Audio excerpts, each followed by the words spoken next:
common sense to be calling Lamidi Apapa's political gerrymandering, to be calling them a faction in Labour Party. Please, they are political clowns, not worthy to be mentioned with regard to Labour Party. They are politicians of convenience, Mr. and politicians of fortune. I'd like us to measure our words. Mr. Okonkwo, please, let's measure the words and speak to the issues. I mean, describing someone as a clown. Good. It might insult their sensibility. So let's speak to the issues, since they're not here to defend themselves. That's what I'm saying. They are politicians of convenience and politicians of fortune. They are not politicians of conviction. They are not politicians of fortitude. I'm here to tell you that you should not ever call them a faction of Labour Party. There is no crisis in Labour Party. And I refer you to the Labour Party Constitution. Article 13, 1B, IV, says it is only the National Convention that can elect or remove the national officers. And then Article 13, 2B, XVI and XVII, he said it is only the NEC that can replace the vacancy in any national office. And it is only the NEC that can discipline any national officer. So please, these people you're calling that they are a faction of Labour Party, who brought them in as leaders of the national, as the national officers of Labour Party? Please, they are not in any way any Labour Party national officers. Having said that, you rightly pointed out that there were two orders of courts of coordinate jurisdiction. One from Edo, where the main issue started from, and which the Supreme Court has settled in Suleiman and APC. And I'm talking about 2023, 5 NWLR, and I'm talking about Part 1877. The Supreme Court made it clear that it is only the court from where the cause of action arose that has jurisdiction to talk about any issue. And that court is located in Edo State.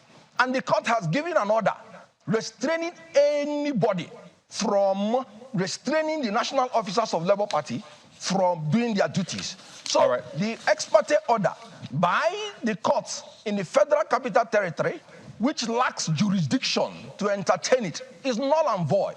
All right, Mr. Okonkwo, for the benefit of our viewers, let us show that court, the court ruling from Benin City first, and see who the court was speaking to and what the court asked for. If we just pull that up, the court. So that's what the court said, the final ruling from the Benin City High Court, saying that I hereby make an order of interim injunction restraining the first and second defendants. By the way, the first and second defendants in this case, the Ward 3 chairman, that's Thompson Ehigwese and Lucky Shoaibu, essentially. Those are the first and second defendants, and those are the ones that the judge was speaking to. So it says, from submitting and or transmitting the purported notice of suspension signed by Ward 3 executive of Labour Party to the third defendant for deliberation. The third defendant is Labour Party. So when you say that the court in Benin restricts even the national officers, at what point or which part of this order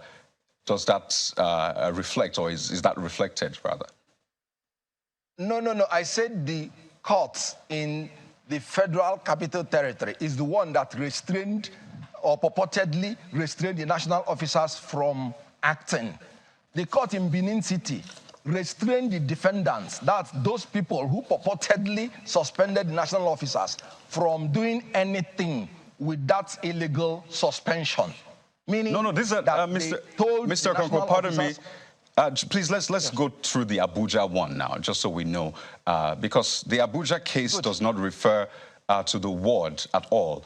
In fact, you can see the defendants, Mr. Abure and others. And the order from the court, if we just go to the lower part, essentially says that the first to the fourth defendant, that from Mr. Abure to Mr. Ojukwu, that their agents, previous servants, employees, and representatives whatsoever described are actually restricted from or restrained from parading themselves as national chairman, national secretary, and all. And then he goes on to say an order is granted abridging the time. So it does not speak to the ward, which the case in Benin is about. So to that extent, aren't they different?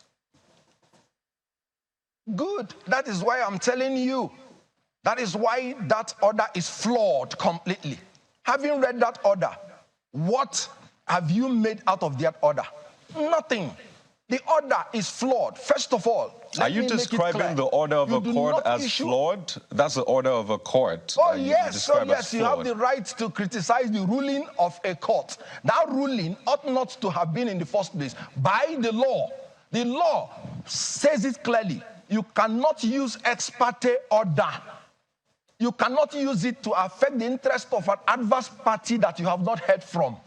What that order did, ex parte order is meant to be a shield to protect a claimant from irreparable damage that will occur to him before the other party is heard.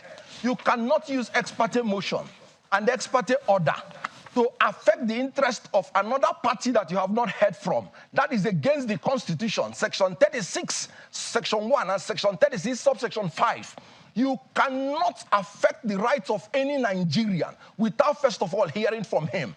That is against natural justice, equity, and good conscience. Right, Mr. Okonkwo, as we wind down, the Supreme Court has already condemned. Right. So is that why Mr. Bure is remaining as the national chairman in disobedience of that court order? So he would rather disobey the court order rather than go to court to withdraw that order? Oh, sorry. Mr. Bure and Labour Party is a law-abiding party, despite the fact that that order is completely flawed because it is an abuse of ex parte order. So the Labour Party, Abure, is restrained. He's not doing anything now. Pending the determination, the court is going to rule on jurisdiction. But the one from Benin City, isn't it an ex parte order as well? The one from Benin City is also an ex parte order. So what's different? No, like I said, you use the ex parte order to restrain people from doing damage to your rights. That is what Julius Abure did in the Benin High Court that has jurisdiction over it.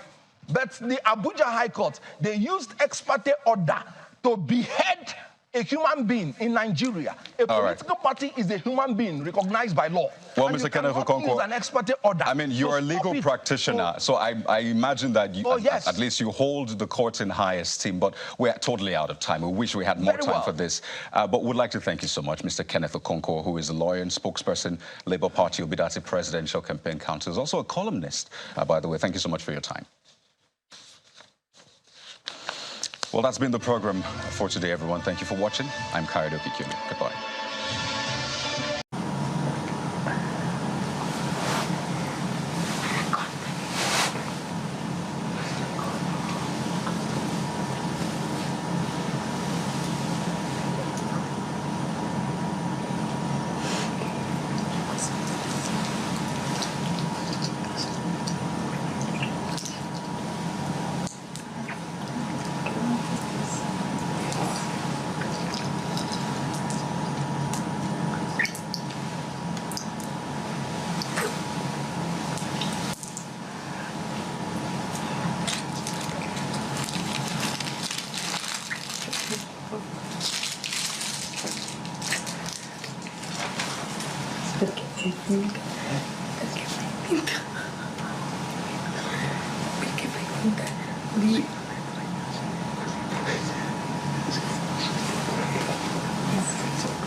Perché fai conta di